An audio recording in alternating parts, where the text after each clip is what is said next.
Viridian, the Green Guide. By Clouds. A Head in the Clouds Not Coming Down. Read by Oakshadow 5. Chapter 7. Weapons. Summary. Izuku fine-tunes his weapon selection. Izuku had never actually been to a hardware store before. It probably had something to do with growing up without a father, but Mom had always just hired a handyman for anything that needed to be fixed around the house, and that guy always brought his own materials, so Izuku had never really had any reason to walk inside a store like this before, which was why he was currently standing frozen at the entrance, unsure of where to begin. Some of the employees were starting to stare at him strangely, probably wondering why a kid in a middle school uniform was staring at the store like it was some kind of labyrinth that was going to eat him alive. So Izuku forced his feet to move and started aimlessly wandering while trying to look discreetly at the sights. It wasn't his fault the store was so big and intimidating. Alright, he had a goal when he'd walked in here, hadn't he? Oh right, pipe. After the fight with those drugged-up villains last week, he decided that he needed to fine-tune his weapon selection. The dowels had worked great for the first few seconds, but they broke far too easily, and just because Mom hadn't realized they were missing from the closet yet, didn't mean he could just keep taking them until they were gone. What if Mom wanted to use them for another project? So anyway, pipe hopefully wouldn't break as easily, and it shouldn't be that hard to buy, right?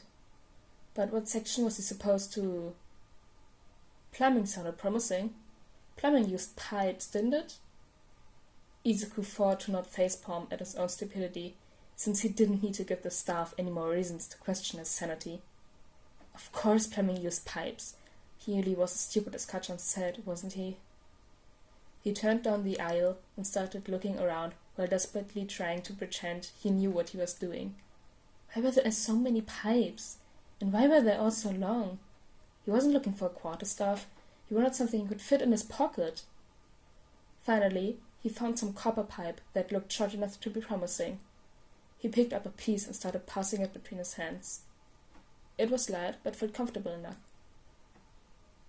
Is there anything I can help you with? Izuku yelped and dropped the pipe, which made a series of loud clanging sounds as it bounced on the floor. Izuku felt his face heat up and turned to the employee, who was looking at him apologetically. The kid was around his own age and had yellow hair that was almost as bright as the red apron of his store uniform. Sorry about that, dude, the employee said. We're just supposed to offer help and expertise to the people who come in. Not that I actually have much expertise, I'm just a part-timer, but I could help you find someone who's an expert if you want. Izuku didn't think that any of the employees were experts in vigilantism. No thanks, I'm just browsing. If you tell me what your project is, I could probably point you in the right direction, the kid offered. It's just a hobby. Izuku glanced down at the copper pipe, which was still sitting forgotten on the floor. It seemed too conspicuous, like it was a physical reminder of how useless he was. He not only didn't know what kind of pipe to buy, but he'd also managed to loudly drop one within minutes of arriving at the store. He really was such an idiot, wasn't he? The employee followed his gaze downward and smiled sheepishly. Sorry, dude. Normally I'd grab that and put it back for you, but... He chuckled awkwardly. I'm not really supposed to handle any conductive materials. For the first time, Izuku noticed the black lightning bolt pattern in the employee's hair. Oh, you have an electricity quirk! Yeah, the employee smiled brightly. My name's Kaminari, by the way. Nice to meet you. Izuku leaned down and picked up the pipe. It's really smart for you to work here with a quirk. I'm sure you're learning all sorts of stuff about circuits and electricity. Kaminari's eyes widened. Whoa, I haven't even thought of that, dude. I just wanted to save some extra money for high school. I wonder if some of these guys in the electronics sections would be willing to teach me. I'm sure they would. Izuku smiled. Good luck. Thanks, dude, Kaminari smiled. And good luck on your project. Izuku nodded and watched Kaminari leave before turning back to the pipe in his hands. He looked it over and frowned when he saw some small dents from where he dropped it. Copper was probably really good for traditional pipes, but it seemed like it was too soft for what Izuku had in mind. It would be really inconvenient to have to fix dents in his weapons every night. Which put him back to square one. If copper wasn't going to cut it, then what kinds of metal were there? There were a bunch of different plastics and PVC pipes, but those would probably have the same problems with breaking as the dowels did, so he didn't waste much time in that section. Finally, he saw a section with black pipes that said they were made of iron. He picked up a shorter piece, and it seemed like it was heavy enough to pack a punch. He almost wanted to drop it to make sure it wouldn't dent, but the embarrassment had been bad enough the first time, and that had been an accident. He chose 2 identical pieces that were thick enough for him to hold comfortably and around 30 centimeters long.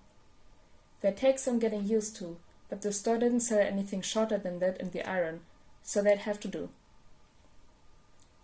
He put his pipes in his basket and started wandering toward a sign that said tools.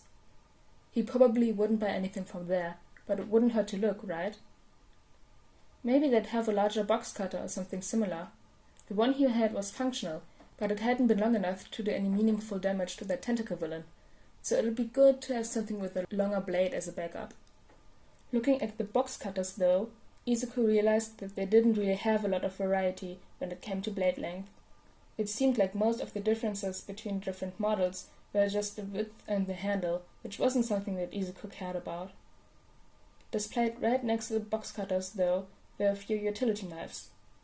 Izuku hesitated before looking at them. Was he really ready to carry a knife? That seemed more serious somehow.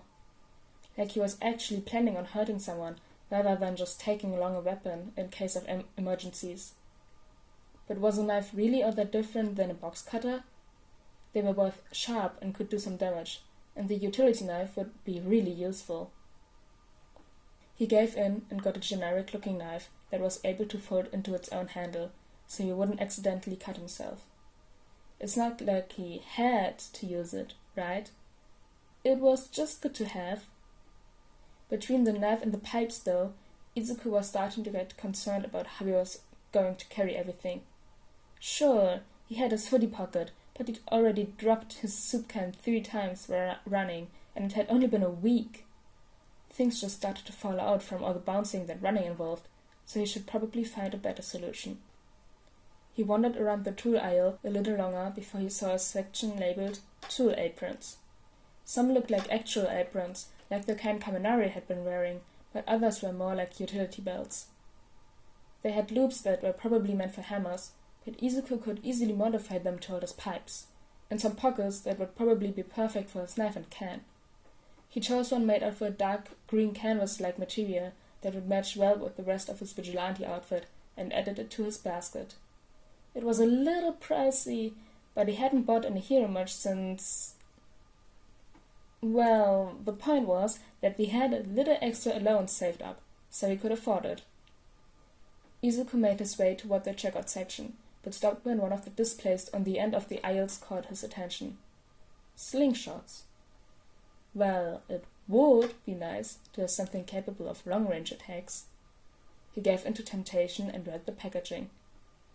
Slingshots! A fun, effective tool, perfect for hunting and survival. Simply put your preferred ammunition, recommend steel shot, marbles, even smooth rocks, in the leather pouch and fire. There were some packages of steel shot in the same display, which basically looked like metal marbles, but Izuku didn't grab any. Firing metal at someone sounded really serious, like firing a bullet, and he really wasn't a serious vigilante. Besides, other people were probably a lot better at slingshots than he was, and if they were planning on using them for hunting or survival, then they'd needed the professional ammunition more than he did. The cashier gave Izuku a weird look as he checked out, but he wasn't really paying attention. He should buy some marbles on the way home. They'd be perfect for a slingshot, plus they'd solve a problem he'd been having finding rocks. Normally there was enough rubble from past hero fights that Izuku didn't have any trouble finding stuff to throw to get heroes' attention. But there had been a few times when it had taken a minute or two to find something to throw, and the heroes had almost been too late. If he had marbles to throw, he wouldn't have to waste any time finding rocks. He wouldn't use the slingshot on the heroes, that would be rude, but throwing them would work fine. He chose a bigger toy store downtown, hoping they'd have a bigger variety of marbles. Thankfully, he didn't get nearly as many odd looks here, but it did feel weird to be here without making a beeline for the hero collectibles aisle. It took him a few minutes to find the marbles, but when he did, he was glad he'd come here rather than a smaller store. There were a lot of marbles that were sold in small net bags that had 10 or so normal marbles and a larger one, but what made Izuku grin was the large dispensers that sold marbles in bulk. He grabbed one of the canvas bags and looked at the different colors. Whoever was in charge of naming marble colors should help students come up with their hero names, because they were obviously having way too much fun with the job, if the crazy names like Tsunami or Wild Tiger were any indication. Izuku finally settled on a color called Enchanted Forest, which was a swirling mix of dark green and black, because it matched his vigilante outfit, and he bought about 2 pounds worth of marbles. Hopefully that would be enough to last him at least a couple of weeks, and there were a few pockets in his new tool belt that would be perfect for them. For the first time since he'd met All Might, Izuku walked home smiling. So, that was Viridian, Chapter 7. Izuku finally got weapons and tools, and the slingshot. The slingshot is really fun. If any of you have suggestions for other fanfictions I should read, post them down below in the comment section. And I'll see you guys next time, and have a good rest of your day. Bye!